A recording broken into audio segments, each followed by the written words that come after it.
So hi friends, welcome back to our channel Kanna and Technews episode number 39. So friends, ఎప్పట్లానే ఈ రోజు కూడా చాలా మంచి ఇంట్రెస్టింగ్ టెక్ న్యూస్ అయితే ఉంది.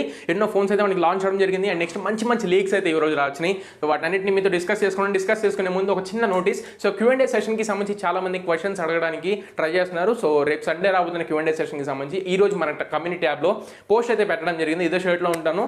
సో ఒకసారి ఆ కమ్యూనిటీ ట్యాబ్ అయితే చెక్ చేయండి. కింద మీకు ఒకవేళ ఏమైనా సలహా సందేహాలు ఉంటే మాత్రం కింద కామెంట్ బాక్స్ లో కామెంట్ చేయండి. వాటిని పిక్ చేసుకొని Q&A సెషన్ లో వాటికి ఆన్సర్స్ అయితే ఇస్తాను. అండ్ నెక్స్ట్ ఈ రోజు బెస్ట్ కమెంట్ అయితే పిక్ చేయాల్సిన సమయం వచ్చింది. ప్రియాంష్ అయితే ఈ రోజు మనకి బెస్ట్ కమెంట్ అయితే చేయడం జరిగింది. థ్యాంక్ యూ సో మచ్ ప్రియాంషే కాదు, ఎవరెవరైతే మన ఛానల్ వీక్షిస్తూ మన టెక్ న్యూస్ అయితే చూస్తూ ఉన్నారో ప్రతి ఒక్కరు కమెంట్ చేయండి. అండ్ నన్ను మోటివేట్ చేసే కమెంట్ ఏమైనా వస్తే మాత్రం ఖచ్చితంగా దాన్ని పిక్ చేసుకొని అక్కడైతే పోస్ట్ చేయడం జరుగుతుంది. సో ఇంకేం మాత్రం లేట్ చేయకుండా టెక్ న్యూస్ అయితే స్టార్ట్ చేద్దాం. So let's get started. మొదటి నుంచి చూసుకుంటే పోకో నుంచి. సో పోకో M3Pro 5G మనందరికీ తెలిసిందే. ఈ మొబైల్ నేను లాంచ్ చేయడం జరిగింది గ్లోబల్ వేరియంట్ కింద. సో గ్లోబల్ వేరియంట్ కి సంబంధించి ప్రైజెస్ కూడా మనకి యూరోపియన్ ప్రైజెస్ ఉంటే వాటిని ఇండియన్ కరెన్సీలో కన్వర్ట్ చేసి చెప్తాను. ముందుగా ఒకసారి మనం స్పెసిఫికేషన్ చెక్ చేసుకుందాం. ఇది మనకి 6.5 ఇంచ్ FHD ప్లస్ డిస్ప్లేతో వస్తుంది. LCD డిస్ప్లే ఇది, సైడ్ మౌంటెడ్ ఫింగర్ ప్రింట్ సెన్సర్తో వస్తుంది. అండ్ 90 Hz రిఫ్రెష్ రేట్ ఉంటుంది. 1100 nits ఆఫ్ బ్రైట్నెస్ ఉంటుంది. అండ్ ఇది మనకి డైమెన్సిటీ 700 ప్రాసెసర్తో వస్తుంది. మాలి G57 GPU యూస్ చేశారు. 48 megapixel main camera, 2 megapixel okay sensor, 2 megapixel wide angle sensor, triple camera సెటప్తో వస్తుంది. ఫ్రంట్ చూసుకున్నట్లయితే 8 megapixel front facing camera use చేశారు. అండ్ 5000 mAh బ్యాటరీకి సంబంధించి 18 వాట్స్ ఛార్జింగ్ సపోర్ట్ అయితే ఉంది. కానీ బాక్స్లో వచ్చేసరికి 22.5 వాట్ ఛార్జర్ అయితే ప్రొవైడ్ చేస్తున్నారు. ఇదే అన్నది నాకు అర్థం కాదు. అండ్ ర్యామ్ గురించి మాట్లాడుకున్నట్లయితే 4GB ర్యామ్ 64GB వేరియంట్ కింద మనకి బేస్ వేరియంట్ వస్తుంటే 6GB ర్యామ్ 128GB వేరియంట్ కింద మనకి హై ఎండ్ వేరియంట్ అయితే వస్తుంది. ఒకసారి మనం ప్రైజెస్ గురించి మాట్లాడుకున్నట్లయితే బేస్ వేరియంట్ 16,000 ఉంటే హై ఎండ్ వేరియంట్ మనకి 17,750 రూపాయల వరకు ఉంటుంది. ఇవి మనకి యూరోపియన్ ప్రైజెస్, ఇండియన్ ప్రైజెస్ అయితే ఇంకా రాలేదు. ఇండియన్ ప్రైస్ వచ్చిన తర్వాత మళ్ళీ దీని గురించి మనం మాట్లాడుకుందాం. నెక్స్ట్ చూసుకున్నట్లయితే కింగ్స్టోన్ నుంచి. సో కింగ్స్టోన్ కి సంబంధించి NVI SSDs అయితే లాంచ్ చేయడం జరిగింది. ఇవి మనకి ఇప్పుడు సేల్లో అయితే ఉన్నాయి ప్రస్తుతానికి మార్కెట్లో. ఇవి మనకి జనరేషన్ 3.0 అయితే సపోర్ట్ చేస్తాయి. అంటే సమ్వాట్ ఫాస్ట్నెస్ అయితే ఇంక్రీజ్ అయితే అవుతుంది. దీనికి సంబంధించి 3 వేరియంట్స్ అయితే వీళ్ళు లాంచ్ చేయడం జరిగింది. 500GB వేరియంట్ ఒకటి, 1TB ఒకటి, 2TB వరకు మనకైతే లాంచ్ చేయడం జరిగింది. బేస్ వేరియంట్ వచ్చేసరికి 500GB మనకి 7,600 రూపాయల ప్రైస్ ఉంటే 1TB వేరియంట్ వచ్చేసరికి 14,600 ఉంది. అండ్ 2TB వేరియంట్ వచ్చేసరికి మనకి 25,500 రూపాయల దాకా మనకి ప్రైస్ అయితే పెట్టడం జరిగింది. ఒకవేళ ఈ SSDs కోసం వెయిట్ చేసినట్లయితే ప్రస్తుతానికి మార్కెట్లో అయితే ఉన్నాయి. వాళ్ళు కావాలనుకుంటే మాత్రం ఆర్డర్ చేసుకోవచ్చు. నెక్స్ట్ చూసినట్లయితే VI నుంచి రీసెంట్ డేస్లో మనకి జియో అండ్ నెక్స్ట్ దాంతో పాటుగా ఎయిర్టెల్ ఈ రెండు మనకి కొత్త ప్లాన్స్ అయితే తీసుకురావడం జరిగింది. లో ఇన్కమ్ యూజర్స్ ఎవరైతే ఉంటారో ఆ లో ఇన్కమ్ యూజర్స్కి 49 రూపీస్ రీఛార్జ్ ప్లాన్ అనేది ఫ్రీగా ఇంప్లిమెంట్ చేయడం జరిగింది. అదే రీఛార్జ్ని ఇప్పుడు VI కూడా ఫాలో అవుతుంది. సో 49 రూపీస్ రీఛార్జ్ సంబంధించి లో ఇన్కమ్ యూజర్స్ ఎవరైతే ఉంటారో వాళ్ళకి ఫ్రీగా అయితే ఇప్పుడు అందజేస్తుంది. సో 49 రీఛార్జ్లో వచ్చే బెనిఫిట్స్ ఏంటంటే మనకి 39 రూపీస్ స్టాక్ టైం అయితే వస్తుంది. అండ్ దాంతో పాటుగా 100 MB ఆఫ్ డేటాని 28 డేస్ వ్యాలిడిటీ వరకు మనకి ఇది లభిస్తుంది. దాంతో పాటుగా 79 రూపీస్ రీఛార్జ్ ఏదైతే ఉంటుందో దానికి వచ్చే బెనిఫిట్స్ ని ఇంటూ 2 టైమ్స్ అయితే డబుల్ చేయడం అయితే జరిగింది. అంటే మీకు 200 MB డేటా వస్తే దాన్ని 400 MB కింద కన్వర్ట్ చేసినట్లు. అండ్ 79 రూపీస్కి మనకి 59 60 రూపీస్ ఎంత రీఛార్జ్ వస్తే దాన్ని ఇంటూ 2 టైమ్స్ మనకి టాక్ టైం అయితే ఇస్తున్నట్లు మనకి VI అయితే కన్ఫర్మ్ చేస్తుంది. నెక్స్ట్ చూసుకుంటే సామ్సంగ్ నుంచి. సో సామ్సంగ్ కి సంబంధించి Galaxy F42 5G అనే మొబైల్ ఇప్పుడు వైఫై అలయన్స్ వెబ్సైట్ లో మనకైతే స్పాట్ అవడం జరిగింది. దీంట్లో మనకి తెలిసిన ఇన్ఫర్మేషన్ ఏంటంటే ఇది మనకి స్నాప్డ్రాగన్ 750G ప్రాసెసర్తో వస్తున్నట్లు. మాక్సిమం ఇది Galaxy M42 5G మొన్న మనకి రీసెంట్గా లాంచ్ అయింది. HD ప్లస్ డిస్ప్లేతో వాళ్ళు లాంచ్ చేయడం జరిగింది.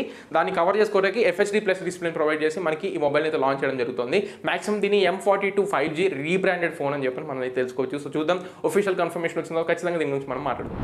చూసుకున్నట్లయితే గూగుల్ నుంచి. సో గూగుల్ Pixel 6 సిరీస్కి సంబంధించి కొన్ని రెండర్ ఇమేజ్ అయితే బయటికి రావడం జరిగింది. సో దీంట్లో మనకి చాలా ఇన్ఫర్మేషన్ అయితే కనబడుతుంది.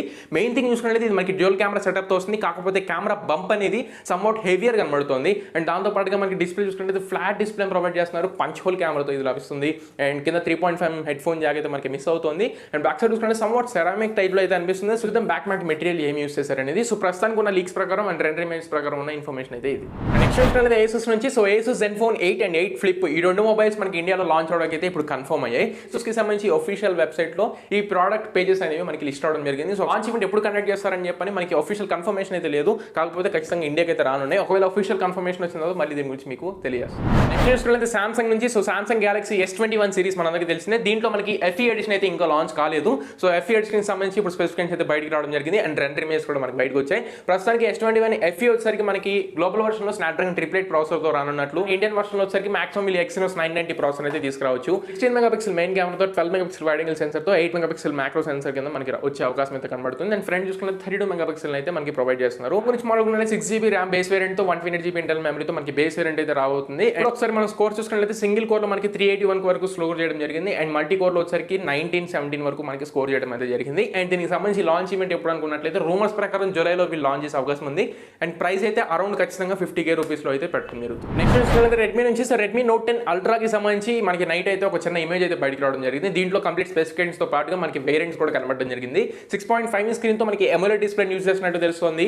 డైమెన్సిటీ 1100 ప్రాసెసర్ యూస్ చేస్తున్నారు. 6GB RAM 128GB variant and 8GB RAM 128GB variant and 8GB 256 వరకు మనకి టాప్ ఎండ్ వేరియంట్స్ అయితే ఉన్నాయి. ప్రైజెస్ చూసుకున్నట్లయితే బేస్ వేరియంట్ మనకి 20,500 రూపాయల దాకా చైనీస్ యువాన్స్ ఇండియన్ కరెన్సీలో కన్వర్ట్ చేస్తే తెలుస్తుంది. సో అరౌండ్ 21,000 లో మనకి నోట్ 10 అల్ట్రా అయితే మనం ఎక్స్పెక్ట్ చేయొచ్చు. నెక్స్ట్ చూసుకున్నట్లయితే సామ్సంగ్ నుంచి సో సామ్సంగ్ సంబంధించి గెలాక్సీ వాచ్ 4 సిరీస్ అయితే ఇప్పుడు మనకి వైఫై అలయన్స్ వెబ్సైట్లో అయితే స్పాట్ అవడం జరిగింది. సో ప్రస్తుతానికి ఇవి మనకి 14 మోడల్స్ అయితే మనకి రాబోతున్నాయి. సో 13 to 14 మోడల్స్ అయితే రాబోతున్నాయి.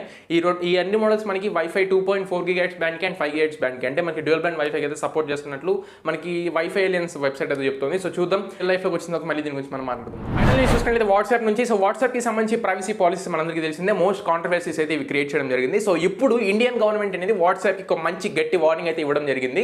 సో ఏంటంటే మనకి ministry of electronics and IT వాళ్ళు ఒక 7 days లో వీళ్ళు వాట్సాప్ వాళ్ళు మన ఇండియన్ గవర్నమెంట్ కి రెస్పాండ్ అవ్వాలన్నట్లు మనకి రూల్ అయితే పాస్ చేశారు. అండ్ దాంతో పాటుగా ఈ కాంట్రవర్షియల్ ప్రైవసీ పాలసీస్ ఏవైతే ఉన్నాయో వాటిని అన్నింటికి విత్డ్రా చేసుకోవాలన్నట్లు మన గవర్నమెంట్ అయితే వార్నింగ్ అయితే ఇవ్వడం జరిగింది. సో చూద్దాం, ఒకవేళ చేసుకోకపోతే మాత్రం ఖచ్చితంగా ఇండియాలో వాట్సాప్ పర్మనెంట్ గా బ్యాన్ అయ్యే అవకాశాలు కూడా కనబడుతున్నాయి. ఇప్పటికే సిగ్నల్ అండ్ నెక్స్ట్ మనకి టెలిగ్రామ్ కి డౌన్లోడ్స్ అయితే పెరిగాయి. సో ఇది ఎంతవరకు తీసుకెళ్తారో వాట్సాప్ కి తెలియాలి. సో ఇది ఫ్రెండ్స్ ఎప్పటివరకు ఉన్న టెక్ న్యూస్ అయితే. ఈ వీడియో మీకు నచ్చింది అనుకుంటున్నాను, ఖచ్చితంగా ఉపయోగపడింది అనుకుంటున్నాను. నచ్చితే లైక్ చేయండి, మీ ఫ్రెండ్స్ అందరికీ షేర్ చేయండి, మీ ఫ్రెండ్స్ అండ్ ఫ్యామిలీస్కి షేర్ చేసి వాళ్ళు కూడా మన ఛానల్ని సబ్స్క్రైబ్ చేసుకోమని చెప్పండి. So this is your Kanna and for sure is in next video. Signing off now friends.